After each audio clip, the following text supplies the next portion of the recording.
જે જે જે લોકો 10માની પરીક્ષા આપી છે, 12માની પરીક્ષા આપી છે, એમાં એ લોકો 90% આગળ ચાલી રહ્યા છે.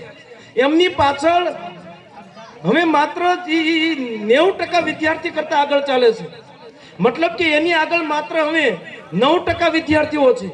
એટલે સમગ્ર ગુજરાતની અંદર તમે જુઓ કે 90% નથી, આ પર્સન્ટાઇલ રેન્ક છે. એનો અર્થ એવો થાય છે કે આ એ વિદ્યાર્થીઓ છે જે 90% વિદ્યાર્થીઓને પાછળ રાખી અને એવો આગળ દોડી રહ્યા છે. આપણે એવું કહેતા હતા કે આપણે પાછળ છીએ, આ નથી. આ જીવતો જાગલું ઉદાહરણ છે. બહુ ઓછા લોકોને ખ્યાલ હશે, સમગ્ર ગુજરાતની અંદર ધોરણ 10માં આપણા સુરેન્દ્રનગર જિલ્લાના મૂળી તાલુકાનું સારસાણા ગામ, તમે જુઓ, થાન તાલુકાનું એક નાનકડું ગામ, અને ત્યાંની દીકરી આપણા ભરતભાઈ નાયબ મામલતદાર છે, એમની દીકરી સમગ્ર રાજ્યની અંદર, સમગ્ર ગુજરાતની અંદર ધોરણ 10માં ટોપ કર્યું છે. ત્યારે મિત્રો એકવાર એ દીકરી કદાચ હાજર છે કે કેમ ખબર નથી, આપણે એકવાર જોરદાર તાળીઓ એ દીકરીને પાડવી છે.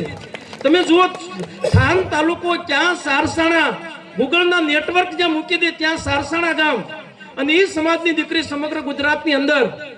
મિત્રો અન્ય સમાજની આપણે પાસે સુવિધાઓ નથી. અહીંયા જે દીકરા દીકરીઓ ભણે છે આપણે બધા જાણીએ છીએ, એના મા બાપ પેટે પાટા બાંધીને મજૂરી કરીને ભણાવતા હોય છે. એમને પણ સપનો જોવા છે, એમને પણ એમના દીકરાઓ પરની આશાઓ છે કે મારો દીકરો ભલે અમે ગમે તે મજૂરી કરીએ.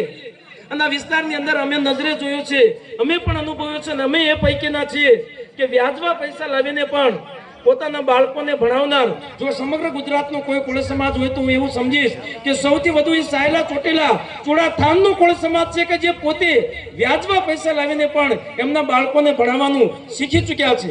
એમને ખબર છે કે આના સિવાય છૂટકો નથી.